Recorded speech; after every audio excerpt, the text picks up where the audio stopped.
Now I'd like to ask other three participants, the main guys behind Star Rec on the stage also, Jarmo Puskala, the writer, who is actually accompanying a computer, which he will use to write things. Then I would like to ask producer Atte Joutsen, also known as Sherry Pie.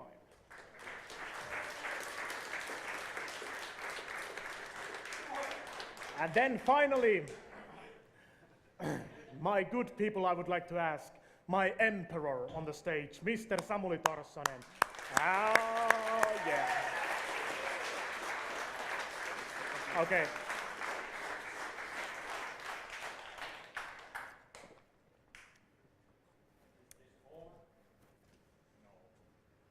I think it is. No? Ha! It's stupid to talk to two microphones and try to find out if another one of them is working. Nothing comes from these.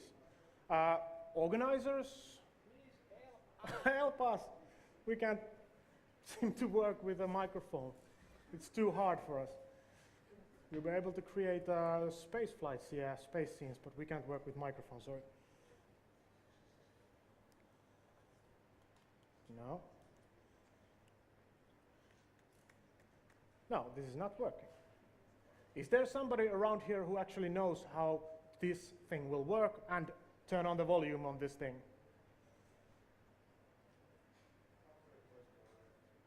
There is nobody who knows how this works and can make this sound.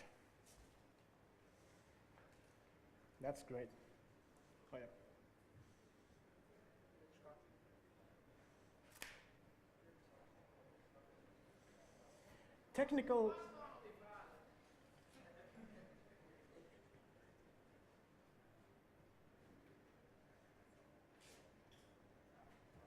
Technical difficulties is another word for Energia Productions. As an anecdote, I could tell you a little about... Oh yeah, now it's working. Yeah. Oh baby. Nyt mä voinkin pitää sen puheen. Ja tapahtui niinä aikoina. I want to start this. Yeah. For some reason, we have to talk in English, so you have to hear my beautiful Finnish accent. Okay, let me present myself because nobody knows who I am. I'm the creator of Star Trek series and, well, the guy behind all the special effects, which was a huge amount of work. And of course, I played the main role in the movie, the Emperor Pirk. Pirk, how do you pronounce that? I think it's Pirk. It's just Pirk. Yeah. So our movie is pronounced Star Trek in the beginning because it's connected to the name. Yes, it's a Finnish name, Pirk. Yeah. Okay, and next I think Atte would present himself. My name is Atte Joutsen. I'm the second producer in this Star Trek in the beginning movie, and I also play Sherry Pie, but not like Sherry Pie, I don't like so much to speak long speeches, so I think you'll just have to stick to the movie. Well, I'm Jarmo Puskala and I'm the writer for In the Beginning, so I wrote the Sherry Pie speeches, so fear me. Oh yeah, and as mentioned, my name is Timo Vuorensola. I'm the director of the film and also played the role of, does somebody know what I played in the film? Somebody? Raise a hand. Over there? Yeah. Yes, that's cool. And does somebody know what is the original name of Mr. Dwarf? No, Mr. Wu.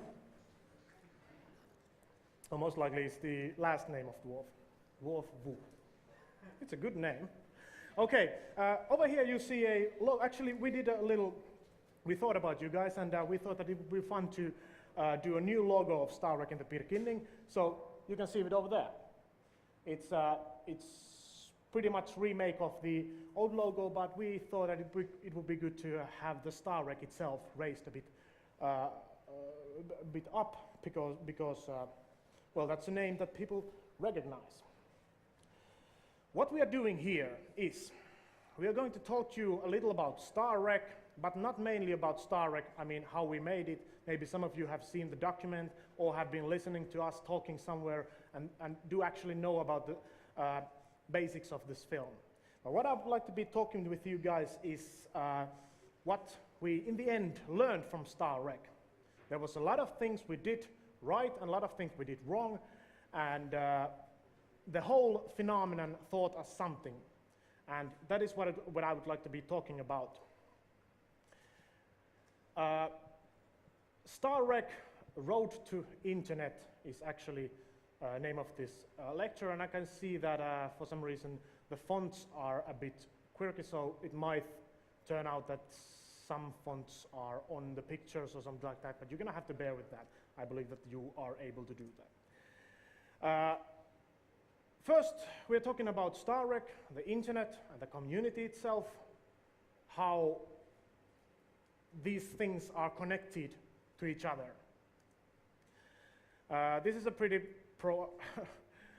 provocative topic, but actually it means that we're going to talk about what internet can bring to film industry itself, and a little about the fact that film industry is not about to accept that right away. We're going to tell you a little about what we've been thinking about it. This sounds a bit boring thing, a communality in filmmaking. It means that people together would be making a film. And I want to introduce a couple of words, tell a couple of words about how that might be possible and how it will be possible. This will not be a deep theory about it. I think that we're going to stick to the main point of telling you something you might find interesting. Because the next thing that we're going to do, this sounds also pretty boring, a production plan for an imaginary film, but that means that we're going to do a film together.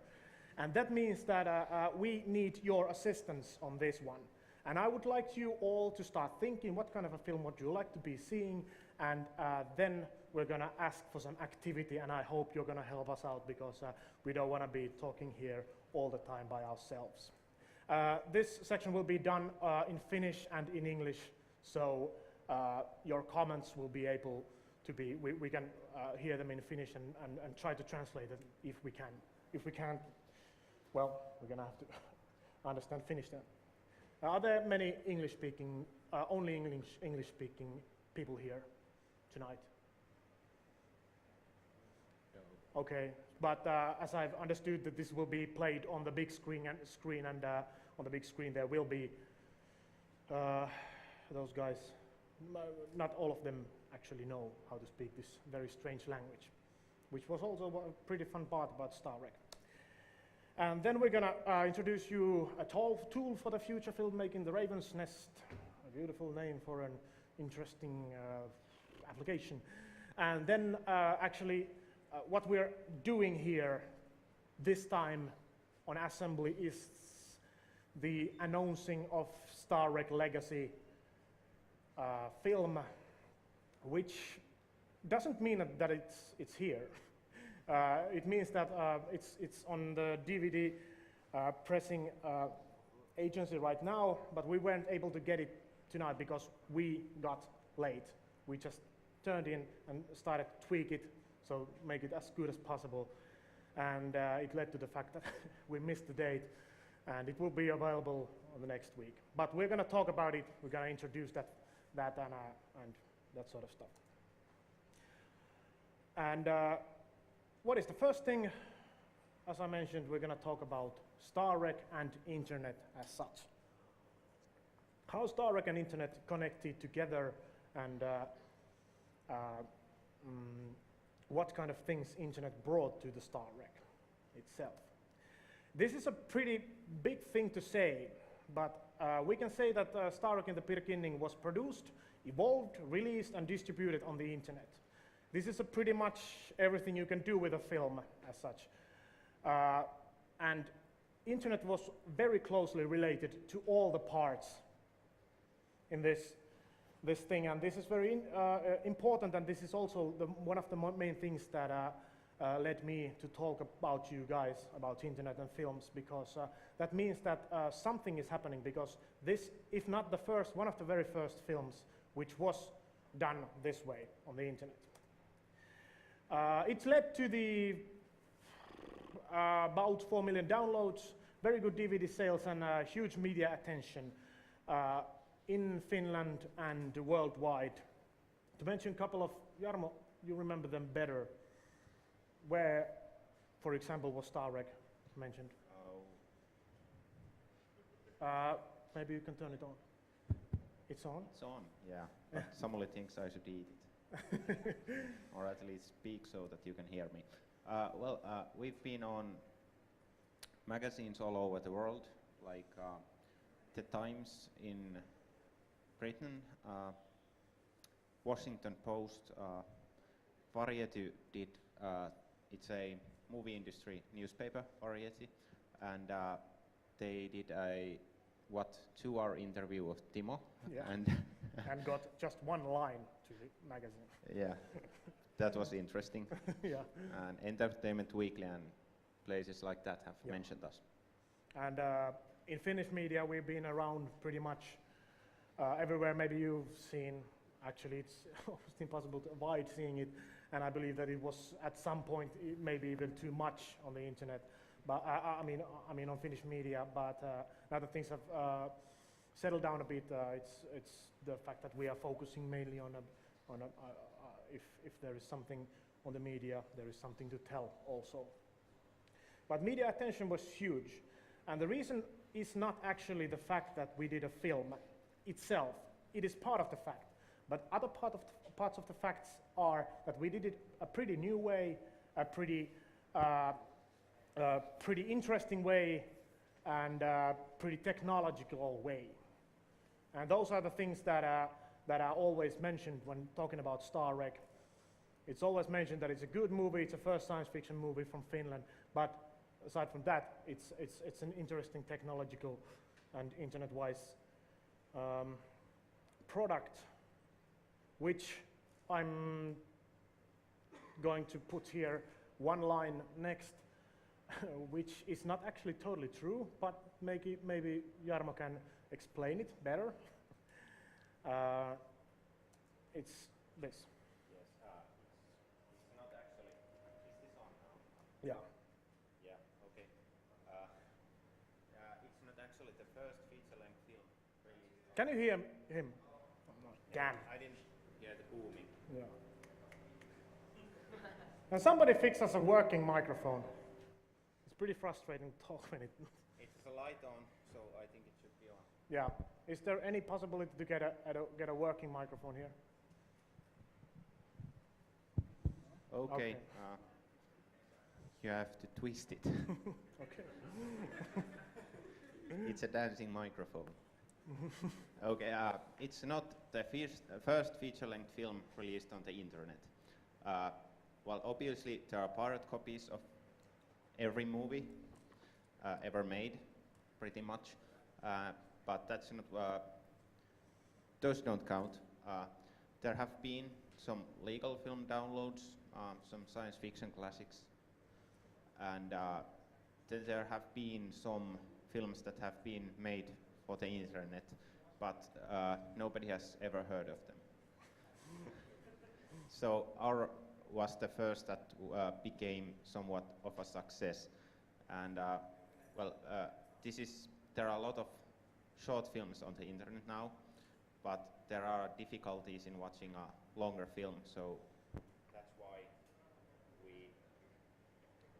that's why we still need the working microphone. But aside from that, that's why the fact is that this is the first feature-length film released on the internet, which means that it's past 1 hour or something like that. I don't know the actual meaning of the word, but it's an interesting thing, and internet. It works now again. We're gonna fight with that, a long battle. Let's be very gentle with it. Yeah. And one thing also. Yeah, we have. No. Okay. Okay, let's try this now. No. I twisted this. Oh yeah. Maybe I can tell about the active fan community which participated in the creation process of the Star Trek in the beginning film. It was a huge, what should I say, huge assistance to us that there was actually a thing called internet, because we were not ready filmmakers. We were not graduated from anywhere, and none of us had been making a feature-length film itself. So what we actually needed, and we depended also very much, was the fan community, or should I say the people interested in creating internet film. We needed these people and the assistance of these people and their opinions.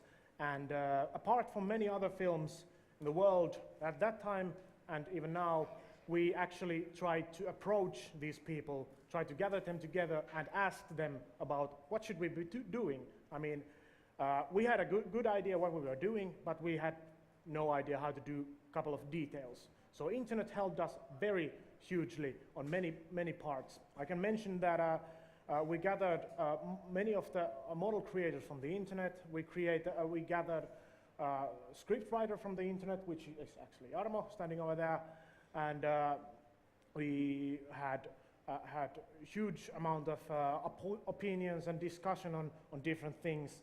And even I could say that a very important thing was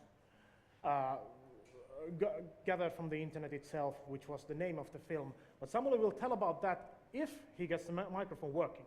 It's dead. Could somebody bring us new batteries or something? We should try.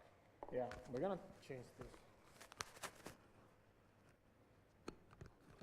Ha! You can use it that way. Okay, yeah. Damn microphone. So, the next page. Please help me. Okay. Yes, Mr. Info. Okay, the first thing what we got from the community was the name. Actually, I could explain why the name is so, well, hard to understand and hard to get. I and Rudy wrote most of the previous Star Treks. Well, we wrote all of them, but the sixth movie, we knew that we were going to have some Babylon 5 jokes, but we didn't know Babylon 5 so well, so we needed help. So we gave the script at that phase to 10 people, and they commented on it and gave us very good feedback, and that's how Jarmo joined our team. He gave a good feedback, and I said that we could need a writer. And the name came from IRC, from a guy named Salek. Yeah, that was his nickname. Does he happen to be here? No, he's not. Okay. Well, the name means there's a Babylon 5 connection. There's Babylon 5 film named In the Beginning, so we thought that, okay, we want to say that this movie has some Babylon 5 elements, so we have In the Beginning. Beginning means, well, pirkinnystä. Well, that was the start in this community thing, although we didn't know about it was a communal thing. Yeah, right then we actually had no idea that there was a word for it. And okay, maybe we get rescued by a working microphone, I'm not sure. But we had no idea that it was called communality then, but we just thought we're gonna need some help, and people started helping us. One interesting thing which was also from the internet, which we managed to gather, was the sled of the film. Atte can tell a little about that. First, maybe you could tell what is sled. Well, most of you have seen Star Trek, and Star Trek has shuttlecraft is one small spacecraft in that, and our version of the shuttlecraft is called a sled. And actually, one shuttlecraft is named Stiga in the movie, or CPP Stiga. But we had many models in the movie, and we of course couldn't make them all, and some of them were done by people in the internet. And we decided that we need a shuttlecraft, a nice looking model, and we had our hands full and we didn't have any time to model and do it and design it, so we decided to do a competition about it. We had a message, and still having a message board in our Stavrek web pages. Right now there are about 3,000 users in the community, and we launched a contest that you should design a sled or a shuttlecraft for Stavrek. And to our surprise, they produced about 10 working sled models, and then a distinct jury of Samuli picked up one, and here's the winner. If I get this working. Yeah. That's it. Pretty nice and Trekish looking. That's the way we wanted, because all the spaceships that we have in the beginning look pretty much like the original ones, so we wanted to have the same look in the sled also. And this sled was modeled by Olli Taanila, and in my opinion it's a pretty nice piece of work. Thank you. And what also was very important for us was the fact that we didn't have any money to make this film. In the end, actually, we had some money to buy some computer equipment and what we needed, necessary programs and what sort of stuff. But in the end, we didn't have money to pay, for example, extras. If we needed a scene where we needed 100 people and we would have had to pay everybody a little amount of money and organize it, it would have been a bit costly. But what we thought that it would be fun to ask the people who actually liked Star Trek series is to join in and start join in and play a little part in Star Trek in the beginning. And things turned out pretty well. We had a couple of, let's say, maybe 4 or 5 bigger scenes where we needed extras. The biggest one was actually this scene, maybe you can remember from the film, where there is this demonstration where people were running towards Pirk's apartment and then asking him to get away.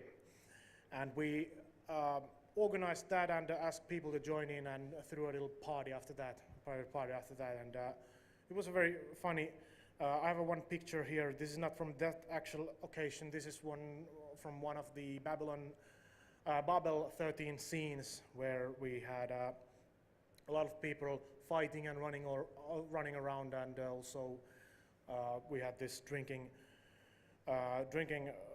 night. I think this is from these shootings. These are the people, well, not all of them, but most of the people attending that time.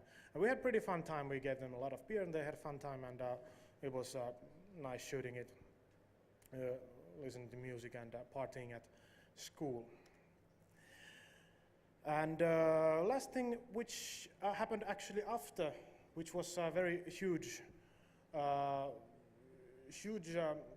assistance to us also, and to the fact that Star Trek in the beginning became a global film success, was the subtitles, which started to appear in net on the internet without we even asking them. We never thought that anybody would like to do that kind of thing. It's in the end a bit boring and hard work with all the timing and everything, but that's what happened. I'll try. Does this work? Yes, it works. Right now we have subtitles in over 20 different languages, 21, 22 or something like that. We were in a big hustle. After the movie was released, we had to be everywhere and we had to do everything. So we really didn't have time to update the site, but some nice people, nice fans, started a translation wiki for these translations where people can comment and work together with them, and some other people started alternative download pages for the subtitles, and only thing I had to do as the webmaster for StarWreck.com was add them as soon as I could, and if I didn't have time for that, there was I could link to this alternative site and the people would find the subtitles there. So it was a really big help for us, and it was really great to see people taking interest in this, and people have been very interested. I mean, they've been discussing small details. They've been discussing how to translate the names, make them funny in their own language and stuff like that that we couldn't have expected from them. So it's really great. Yes, that's am I working? Yeah, that's very true. These translations were a great help, and we actually asked the best translators. We asked permission and added them on the DVD, where you can find right now. I think there is well, English and Swedish were done by ourselves, but I believe that there's even Klingon. Yeah, Klingon. There's Spanish, German, Klingon. I don't think there are others on the DVD. Spanish. Yeah. Spanish, yeah. I already said that. Yeah, but they are there, and if you have friends from some other country, you can always direct them and say that go see a film, there's subtitles in your own language, which helped a lot for it to spread all over the world. And the one thing which was very interesting to me was, in the end, the fact that people worked together on this. I mean, it was not just one person working on his own computer with this, but there was a lot of discussion and a lot of together working, communality, which is the right word for it. So this is how these are parts of how, let's say, examples how Star Trek community itself helped to create the film. And apart from that, we can't never forget the fact that it was the fans who distributed the film, who distributed the word about the film, made it first available for a couple of sites, which started to spread the word forward to the media and everything. So the fact is that we owe all the thanks of the success of this film to the fans and the communality of this film. Now I'm going to go a little bit away, take a little step away from Star Trek in the beginning for a little moment, and talk you a little about how films and internet cooperate and do not cooperate in the end in a couple of forums. Okay, that's not bad. This is the fact, how do we see the films? There's theater, there's DVD, television, and now there's internet added to it. And internet itself, WTF, really means that nobody knows how to use it. Nobody has any idea what to expect from the internet, what the hell is it about, and we must understand, for example, old big movie companies, for example, who started in the beginning of 1900, even a bit, well, in the beginning of 1900, there started many of the biggest film companies in the world now. And these companies, and after that, over the last, let's say, 80 years from it, the industry has been relying on a couple of very important things which always relate to film.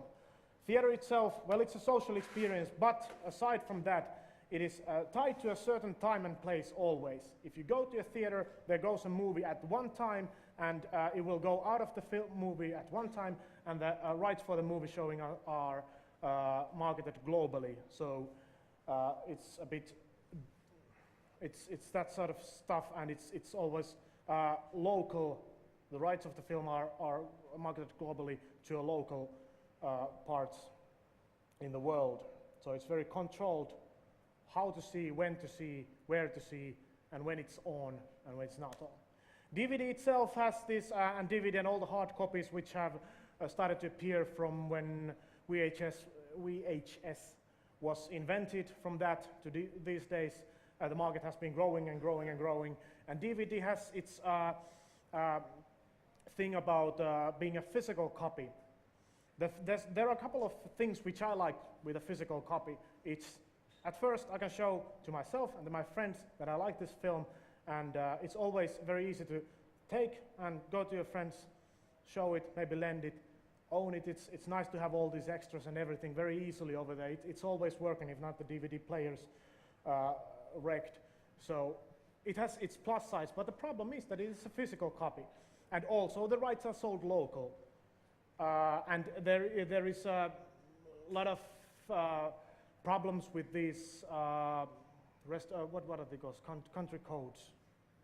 Yeah, country codes. Yeah, country codes. So you just can't watch any copy anywhere in theory, actually. I don't think many people here have region-locked players anymore, but in the bigger scene, most people do have them. And that's a pretty strange thing. If you buy a film from some place and you go to another place and you can suddenly watch it. So actually you are buying local copyrights to watch the film, local rights to watch the film. And this is a bit of a problem. And I even heard that, I was thinking that this is a long past thing when the next level of DVDs, which is the HD DVDs or whatever they're called, is coming to the stores. But now the intelligent people of these regulations also ordered the country region codes for the HD DVD. Television is of course tied to the time and local place. Well, it's free, but it's sort of free. If it's not cable, it's free, and it's a pretty interesting way to watch things, but it's very controlled by the TV company itself. It controls when you see, what you see, and this is also, it's not the easiest way. It's like radio. If you don't care what you're watching, then you can watch it, but if you really want to watch something specific, it's a bit hard with television if it's not coming right then on. As you know, because you've been watching television, I don't have to tell you about that.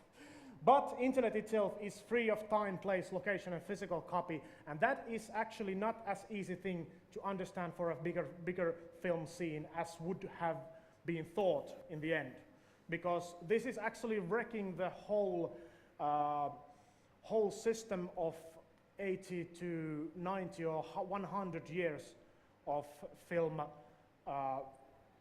industry. So the whole thing is turning now with internet, and it's affecting to every part of internet of movies itself. And this is an interesting thing where many players have been doing wrong decisions, and I believe that now we are walking towards to a right decision. But there are a couple of problems. Maybe Jarmo could tell us a little about them. Yeah, well, as Timo told you, there is a business model that has existed for the last 100 years. And now there's a new technology called the internet that just refuses to work under the same rules that the previous world has worked with.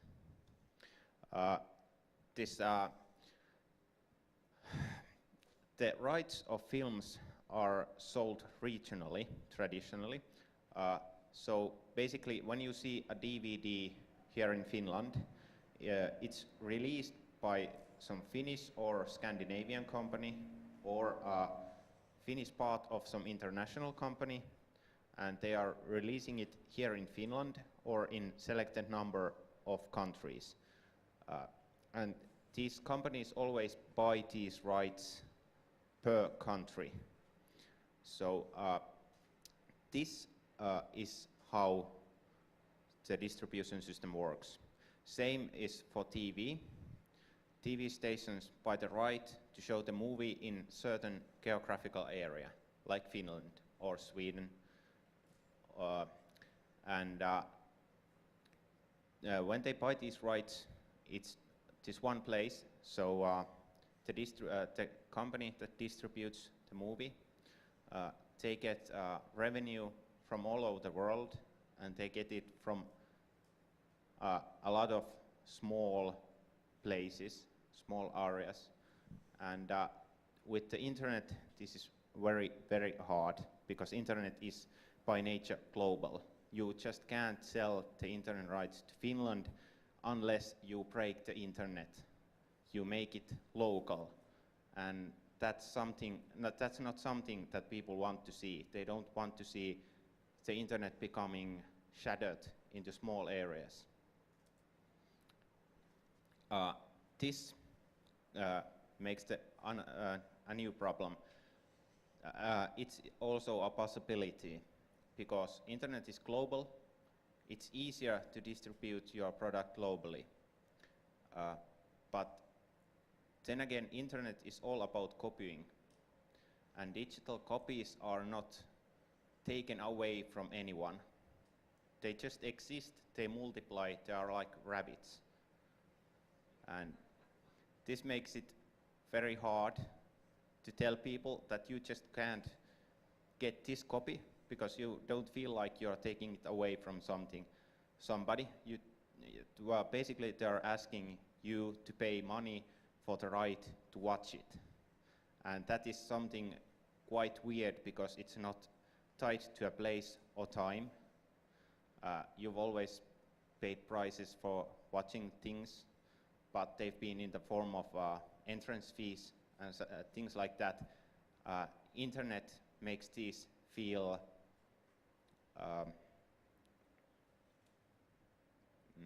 what's the word? Sorry, I can't help. Yeah, internet makes all these feel fake. They feel invented because the technology itself does not fit these restrictions. And this brings us to the next problem. How do you make money out of movies on the internet? How do you get money from people for watching your films? There are some alternatives right now, like video rentals on the internet. This is basically good because it's a familiar model for people. They've used video rental shops for ages, so it doesn't feel as weird buying the right to watch this movie for one day as it would feel for, say, a musical song, because it has been happening all the time. But these rental services, they rely on digital rights management, and that makes them very hard to use. I think, is there one service in Finland right now, as of any time? I wanted to try it, I couldn't. I don't think I'm the most stupid user when it comes to computers, but basically I could have made it work with time, but I didn't want to. I didn't want to install new programs and jump through hoops just to give somebody money to watch a film, especially when these films were more expensive. So this is hard right now, and we'll see how it goes if somebody can make a eTunes where it's easy and it doesn't make you do things harder than going to the local makuuni. Then there are some other ways to distribute. Some big sites like Atom Films and iFilms that have been around for years. They mostly have short films, and their business models relies on putting advertisements on the sites and in the beginning of the films. When if you go to these sites, you usually have to watch 30 seconds of advertisement before you watch a clip that's 1 minute and 30 seconds or something like that. And that's not a good option either. It feels complicated and annoying, and people have very short attention spans when it comes to the internet, because websites are so fast. You just click 10 million tabs open and then you read them through and close the ones that don't seem interesting right now. This is very hard if you have to watch 30 seconds of advertisements per short clip. Then there are ones with no advertisements like YouTube, Google Video, they work better, but then again, they don't really have a business model. Not at least not YouTube, Google. Well, they're making money in their own ways. They have this very good advertisement system, but YouTube is worth what, $1 billion right now, but nobody really knows how they are going to make money in the next 5 years. They are selling advertisements to the site, but some people think that just running the site costs $1 million per month. So basically they're worth so much because they have a lot of users and it's a new hype thing, but it's very hard to turn into money. Then there are some other smaller players like Rever. That's a service that tries to integrate a business model into YouTube. It's a place where you can upload your videos and they attach a one-frame advertisement to the end of the film. So you watch the film and the last thing that stays on your screen is advertisement. This is not as annoying and they actually encourage sharing. They want people to download the video films and send them to their friends and so on. And films in this service are licensed under Creative Commons. So they are very hard trying to make some use of the basic nature of the internet. But we'll see what happens. And other big problem is copyrights, but everybody has heard too much about those already. Yeah, we're not gonna go with it. About Rever, I believe there is an example video which made a pretty big money out of that. Yeah, I think most of you have seen the Diet Coke and Mentos video. It was released through Rever, and the people who made the video are kind of angry at people who keep posting it to YouTube and Google Video, because then the advertisement is removed from the film and they don't get money from it. Nobody clicks it because it's not there. And they made a pretty good dollars for it, I believe. And the last thing. Yeah, feature films on the internet are hard right now because of technology and because people haven't gotten used to watching movies on the computer. But I think this is something that will change. Soon computers will be connected to your home theaters, and watching movies through the internet won't be any harder than sticking the DVD in, unless you make it harder through DRM. You might have these services on your game consoles, so it just plug it in, then click few places and you have a movie on your screen. I think that is going to be the least of our problems. That's true. I'm going to go forward to the strength side. I'm not going to talk. The problems are big. Strengths and good sides about this. I'm not sure if the strengths is a good word for this, but I don't care. The distribution channel, it's a new distribution channel to accompany the older ones. If you have a film over the internet, it is not stepping on the theater experience or having a hard copy. One thing it is stepping on is television. But television has its own side and many other programs than films. But aside from that, it is a new way to distribute a movie, not fighting against everything, which is what the big companies should also realize, and I believe that they have realized it, but they are not really sure how to make it work. And what is also interesting is that it's available for everybody who is interested, regardless of the location of the film and the makers of the film and the watcher of the film. So you don't have to be a USA person, USA filmmaker to make a film that somebody in the world will see. There is a possibility from a person, let's say from Ukraine, makes a film, a good film, a funny film, or from Finland, and somebody actually aside from Finland or Ukraine is able to see the film and is actually able to download it and watch it without trying to search it from some local very hard DVD store. Niche markets is a good thing, which means that if you make a movie for some smaller part of markets, this means that if in Finland, let's say, if in Finland I would start to make, which is I would say, impossible mission, but I'm going to put it a science fiction film in Finnish to the Finnish people. There is a very small amount of science fiction people, and if a very small amount of these people are able to get it, are willing to pay for the film itself, it is not a good idea to make a film for science fiction people. It's easier to make these films, maybe you've seen them, when there is a drunk person who gets to some place and gets a lot of shit dropped on him, and after that is my microphone working? Yeah. And after that there is a lot of social problems with him and everything.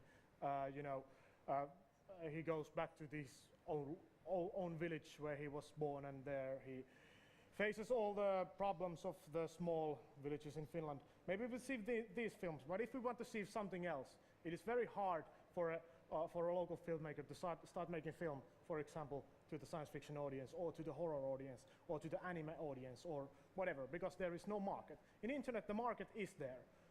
It means that, okay, it's a small market. For example, science fiction is a small market, but if you have 6 billion people, potential people on the internet, the market is big, however small the actual percentage it is. And this also leads to the fact that minor players are able to compete with the big league. For example, Star Trek. Our DVD sales are better than some DVD sales in Finland for films that are made by big studios. For example, well, I'm just going to say any examples, but made by big studios. So we are actually competing and winning them because of the internet and the thing that internet gives us. These are the strength sides of internet, and they should be really looked after carefully. This is the boring part, which I'm going to go through quickly, but I'm going to try explain you what it means.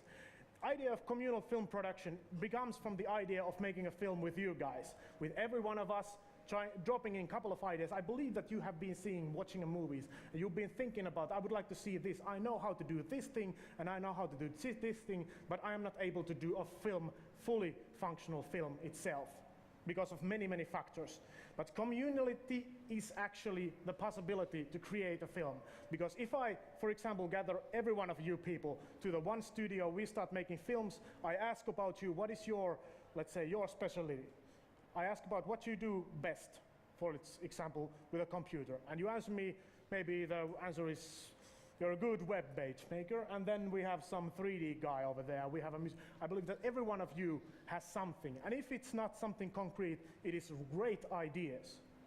So in the end, it is possible to create a communal film over the internet, because internet is, in the end, a big community with a lot of different people, and a lot of creativity. And what is possible what is the possibility of communal film production is the idea to bring together all the creative minds of internet to produce a film, maybe films. So the fact would be that those people who actually watch the films, they also order the films, they also make the films, they also give ideas to films, they distribute it. So it's pretty much, let's say, in-house in internet. The idea of a communal film production is also to vitalize and breed new ideas. If we have a community with, let's say, 100,000 people, there is a huge potential of those ideas that, let's say, a studio of 7 people could not ever think about. So the idea is to get all the good ideas, sort out the jewels, the idea jewels, out of the all the not so good ideas which come flowing in. And this is also a big haaste. Give me a word. What? Challenge, yes. Challenge. This was communal English speaking, thank you. And making the creation of the film a part of the story itself is possible. Good people, you've seen that Superman is coming. Superman is coming for 1 month before the Superman is coming actually, and then you forget it. And the people have been making it for what, 3-4 years? Is there nothing in that 3 or 4 years which would actually be interesting in any way? But the fact is, it's always focused on the trailer, and then people are talking, I'm gonna go see Superman, and then they come see Superman, then they say, okay, it was boring film, and that's it.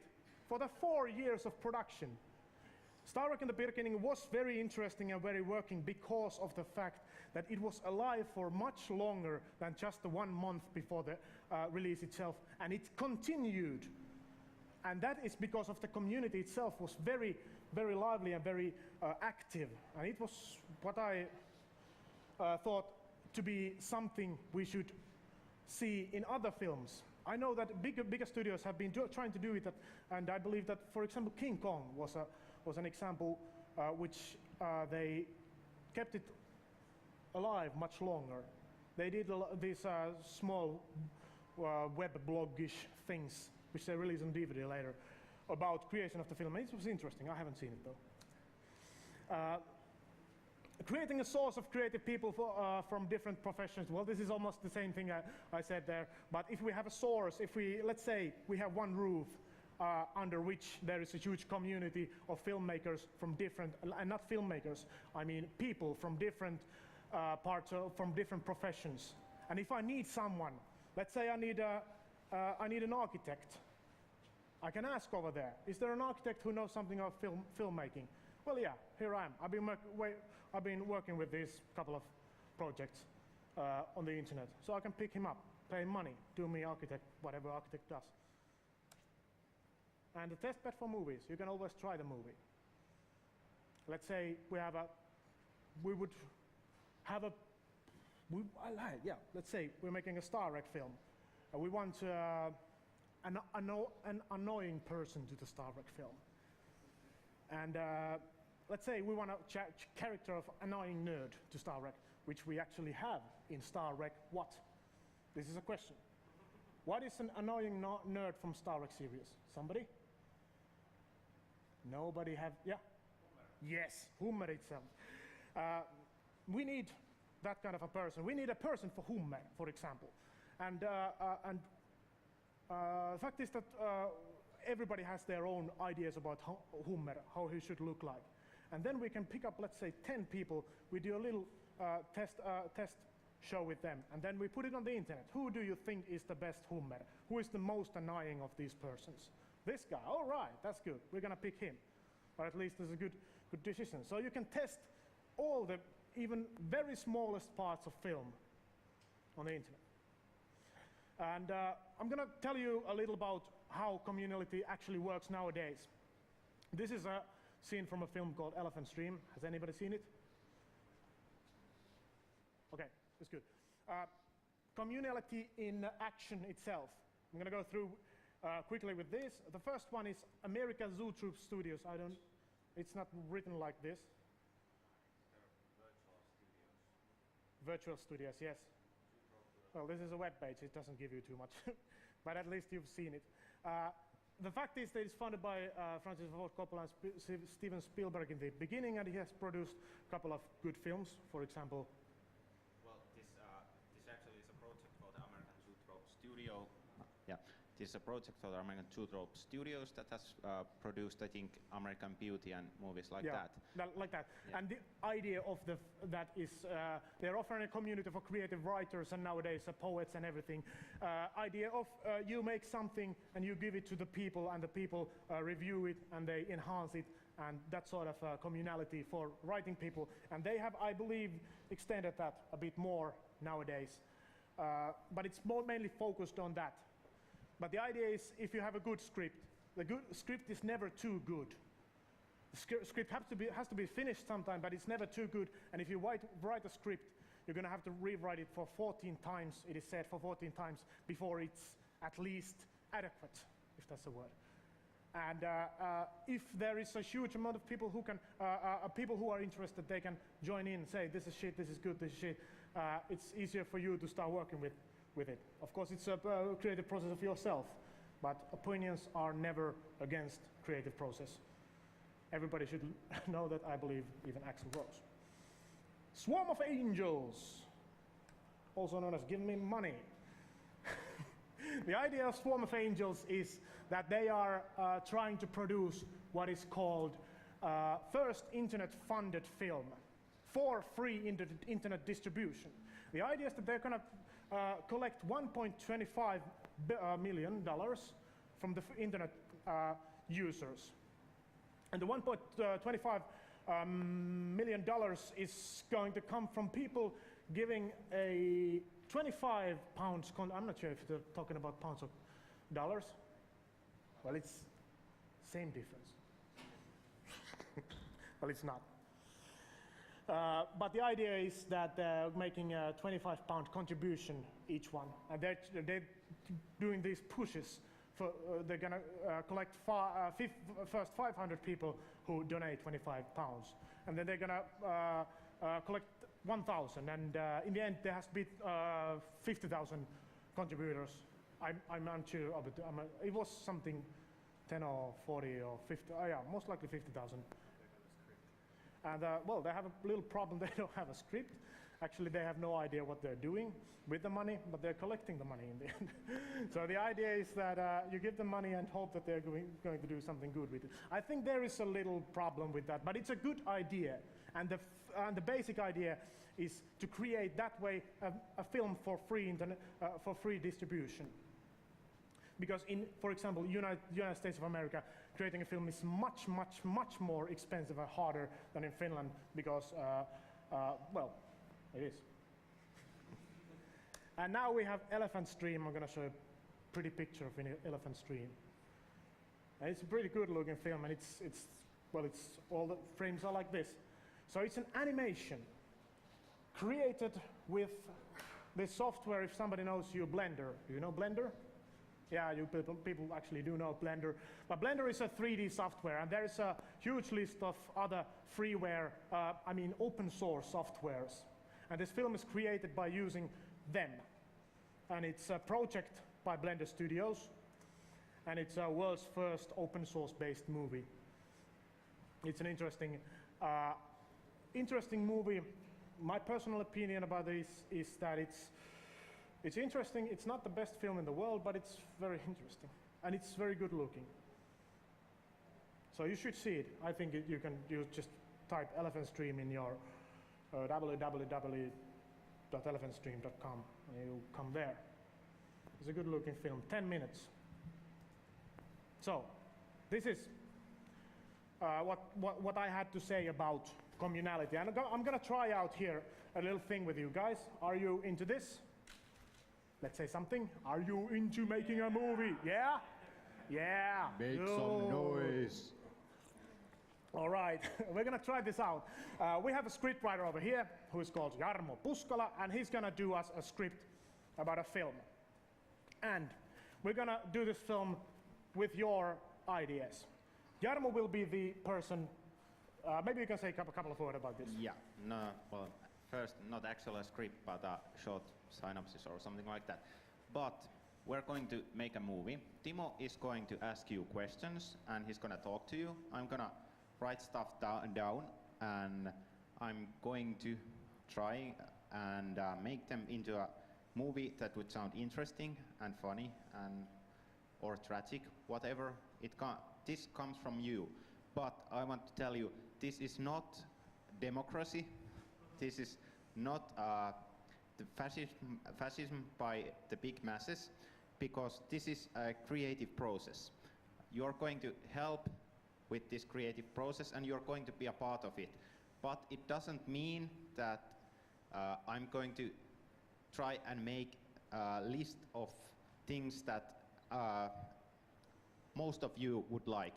I'm actually using you to get some interesting ideas, and hopefully I can take them and use them in a way that would make this movie interesting and a bit new to all of you. So this is a creative process, and we're all part of it. This is not a bad thing. Because I'm saying this because some people think that art should come from just one people, and it should be his deepest traumas that he's putting on the screen, and it should be untouched by any other human hands, and it should be holy and stuff like that. I don't actually believe that there are places where that work, but this is another way. And also, it is impossible to make a film without having somebody affecting on you. You have to live in a barrel in Siberia all your life, not see anything, and still you see the barrel. You're going to write a movie about the barrel. So this is just taking a couple of steps. It would be a great idea. But we're not going to use that, though. It's just taking a couple of steps forward from that. But what I need, really, what I need is activity from your side. The cameras are pointing to me and everybody.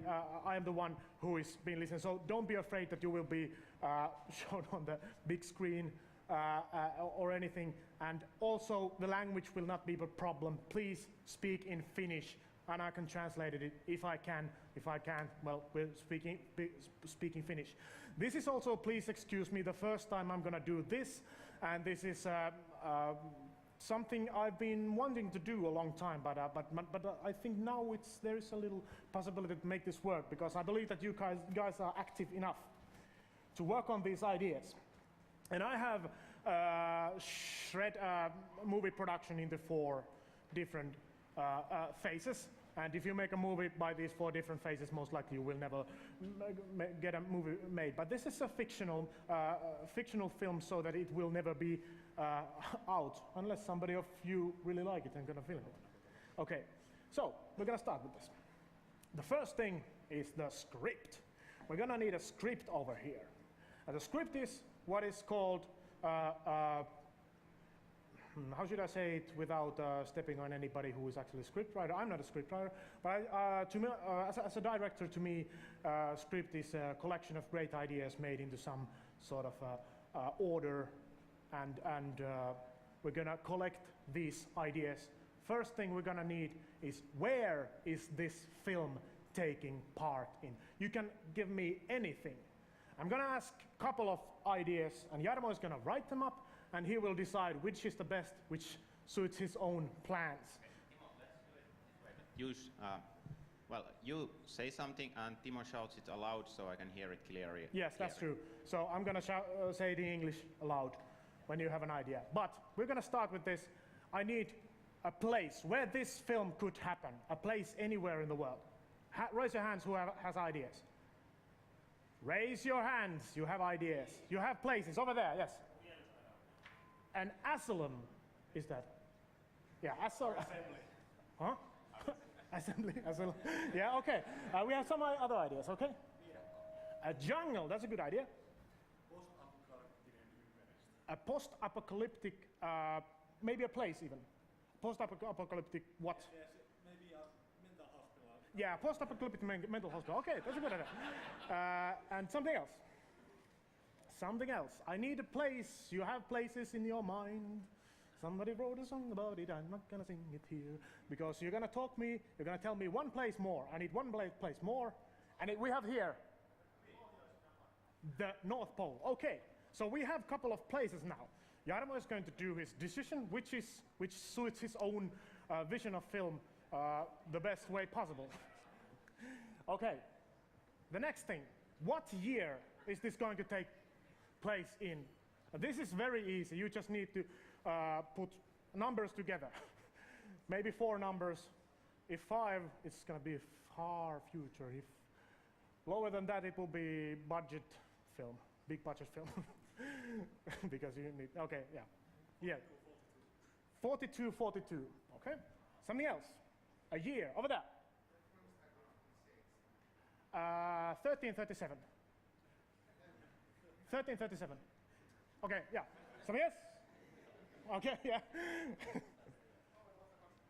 Huh? 3025, okay. 1987, okay. The year 1. Well, that's an idea. Oh, that's good. Yeah, that's good. We have a trailer in mind. It is year 1. Okay, one more. 2099. All right. And then we have a year, most likely. We have a year. Jarmo, are you happy? What? You're happy? Yeah. Yeah, you're happy enough. Okay, we need 3 main characters. Character is a person. We need just a 2 lines description, a 2 words description of this. Let's say we have here a neurotic filmmaker. That could be one.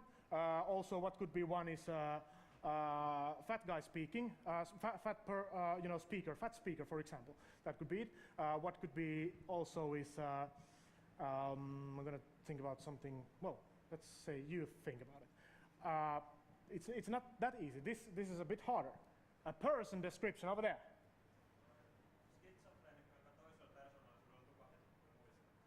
All right, a schizophrenic with another personality of, tukahdutettu please, suppressed memories. Yes, okay, that's good.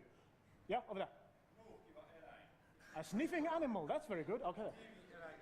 A TV evangelist, that's a good one, that's a good one. In year 1 there was, oh, I'm not gonna do this film. Over there. What? I'm gonna have to, rich bastard, yes, that's a good idea. A diabetic, yeah, that's a good idea. I just don't know how to pronounce it, yeah. An assemblist. Do you mean a person attending or a person organizing? Attending an assemblist. Okay, that's a good idea. Huh? Person disturbing the sleep. That's a good idea. I can see a little connection over there. And one more. What was the first word? In year 1, there was a narcoleptic. No, okay, I'm not going to do this film. All right. And then, what happens? This is harder thing. What happens? There can happen a huge amount of things. There can be an assembly of a couple of thousand people with computers. There can be a tragedy. For example, in the United States, there can be a war. There can be a bar fight, whatever. I need somebody falls in love. That's a thing happening also. But I need what is happening in this film.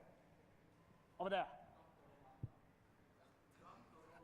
A floor is collapsing. That's a good idea. Something else.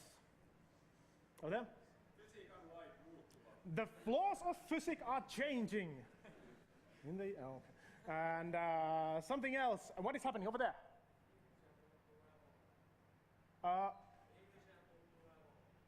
Look, I'm gonna come over there and ask you because I didn't hear it properly.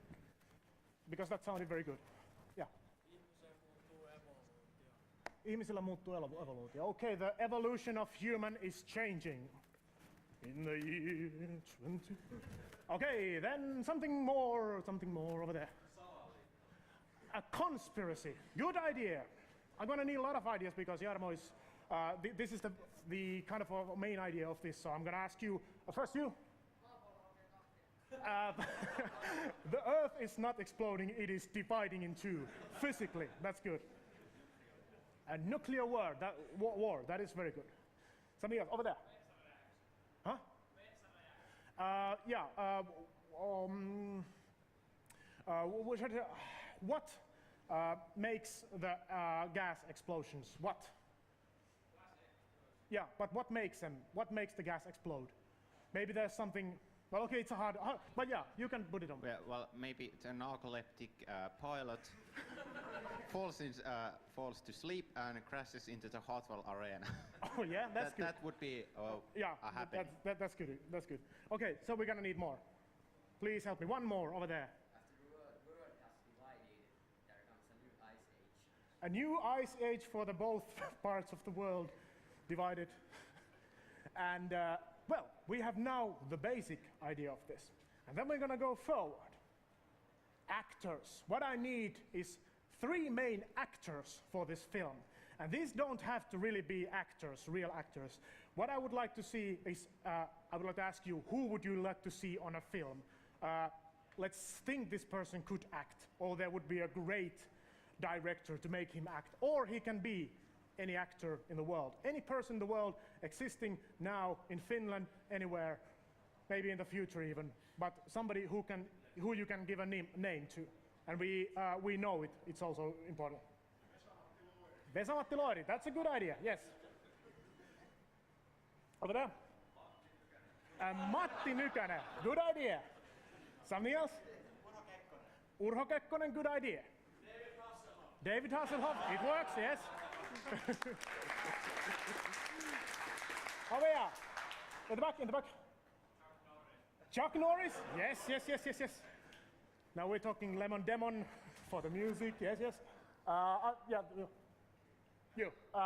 you, black shirt. Yeah. What was? Tanya Karpela. Okay. It's gonna be a horror movie then. Okay. And then, over there. Uusi Paavalniemi, that's a good idea. And we need a couple of more, let's say 2 more. You? MacGyver? Oh yeah, he's a fictional film, but hey, it's good. Oh there. Okay. Richard Dean Anderson. Yeah, that's good. That's good. I was thinking about how to combine MacGyver and Richard Dean Anderson so that it would be one person, but maybe we all understand it. Okay, so we have 3 actors, which. No women. Oh yeah, women. We need some. Yeah, hey. loads of them. Yeah, loads of women. We need. We're gonna take a couple of women. Yeah, who? Madonna. Okay, the living one or the iconic Madonna. Living one. Okay. Over there. That's good. More female. Margaret Thatcher. Yes. More horror matter. Huh? Who? I didn't hear it. Oh yes. More. Some female you have in mind. Over there. Teresa Orlovsky. Okay. Well, sounds good. The name is good. How about the visuals? What is it gonna be looking like? And this, I actually need 2 persons to lead this thing. And this is a bit harder. Do we have anybody here who can do 3D graphics? Timo. Huh? So, okay, you're gonna go to the production now, right? Yeah. Yeah, so I'm going to start writing the script. Oh yeah, that's true. Yeah. Okay. Oh, so he's gonna start writing the script, and I'm gonna need some production things which don't actually mean anything to the scriptwriter himself. But we are gonna need a 3D artist. Is there anybody who has been doing anything with 3D in his days? You over there? Somebody? Nobody? You've been making. Okay, good. Push the button. Okay, 3D graphics. We have you doing all the 3D graphics for this film. But I would like to need you to know tell me something, what you would like to see in this film made in 3D. What is the money shot in 3D of this film? Huh? The plane crushing will be the money shot of this film. That's good. And you're gonna make that. What is your name? First name? Eetu. Eetu is gonna be the 3D graphics guy. And then we need a person who is a different person who is visually, it's not the word, visually active. I mean, visually, who likes to do graphics, for example, draw, who has some sort of a visual mind set. Do you understand what I mean? Is there anybody who could say that he's a visual person as such? Okay, you could be. Ville, okay, and Ville, what kind of, you're gonna do a production design for this film in 1 word. So what kind of a graphical tone will this film be?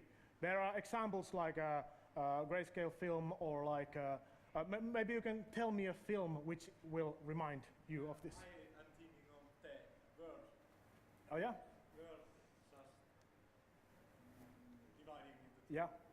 huge sort of that. Okay. That kind of. But what kind of a graphical, you have this graphical in mind, but what kind of a graphical general, let's say, mood made black and white? Grainy black and white. Hazy, grainy atmosphere. Okay, we have seen a film with Sky Captain of the World of Tomorrow, which was made in sort of this way. Maybe you have this some sort of an idea in your mind. Also, you can find it from the Star Trek Legacy DVD, a Norjalainen Huora film, which is made in grainy black and white. My film. Okay, and then we need music. Is there anybody who likes music? there is a lot of people who like music. I'm gonna ask the first one in random, what genre music will there be playing throughout the movie itself? One person musically active, raise your hands now. And the person will be, nobody else listens to music. Nobody else listens to music? Okay, all right. I'm gonna pick you, Johnny. Huh? Kansantanhut, it's in, this is a hard thing to translate. Maybe you can, let's collectively speak English again. Traditional Finnish folk music will be played throughout the film. Okay. It's not possible. For example, Ismo has been making a lot of music for, well, okay, not Kansantanhu though, but traditional film music. I'm gonna ease it up a little bit so it will fit there. And this is the thing.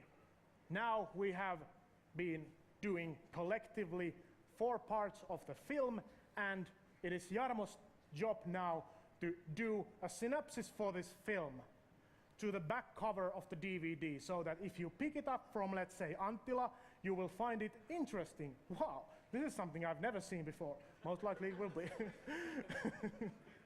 Okay, but meanwhile, we need a little time for this. Meanwhile, I'm gonna talk to you a little about, I'm gonna talk to you a little about what we are doing actually, why I'm talking about this.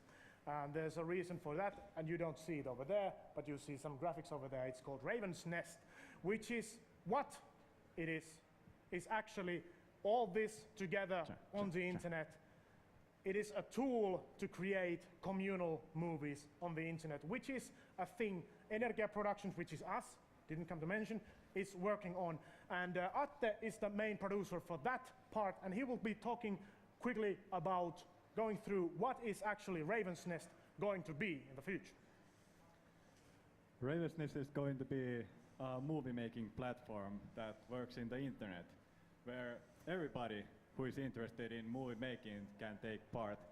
As you can see that Timo decided to make a film with your help, and everybody were chipping in and giving their ideas, and there were graphic makers and script writers or ideas, and people had ideas who could act in the movie and make music, everything.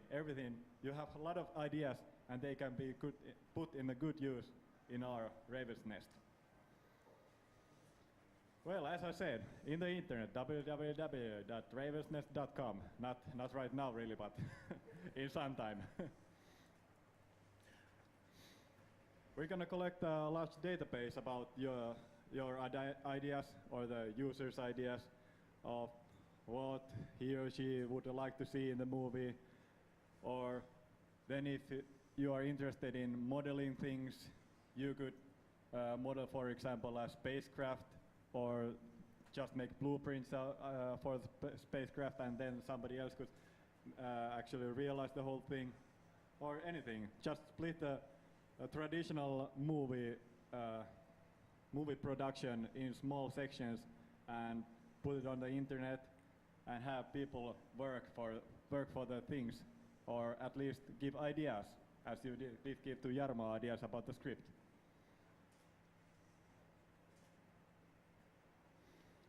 So we'd like to gather a great mass. There's about 100 people here, and you were giving just great ideas to Jarmo and Timo about how to make a smash hit. Don't worry, you get a provision about the sales.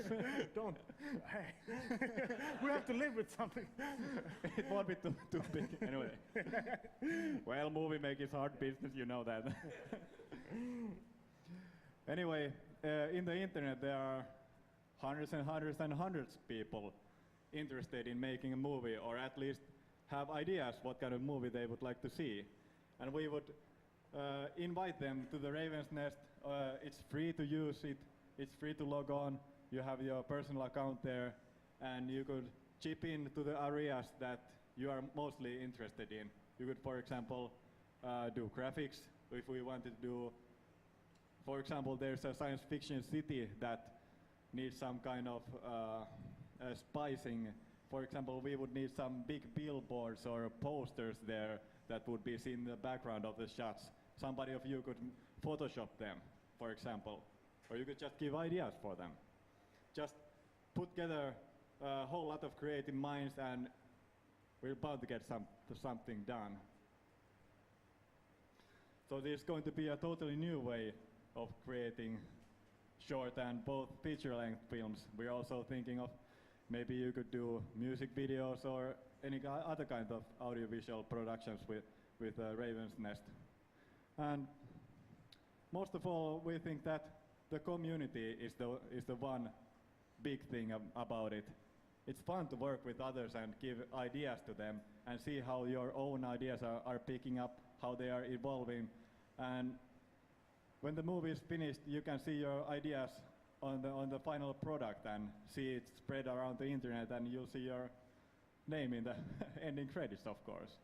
And in my opinion, that's a very nice thing. Yeah, that's a good way to make a movie. We're running a bit short of time, so what we're going to do next is Samuli will quickly go and present Star Trek Legacy, which is the new film, which we've been a collection of old films. Shut redone. up! Sorry. It's my time to speak now.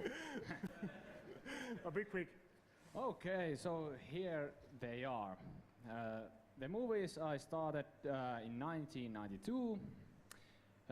When we started making these movies with Rudi Airisto, we had no idea that there will be an internet or DVD. We just made them just for our own fun and for the fun of our friends.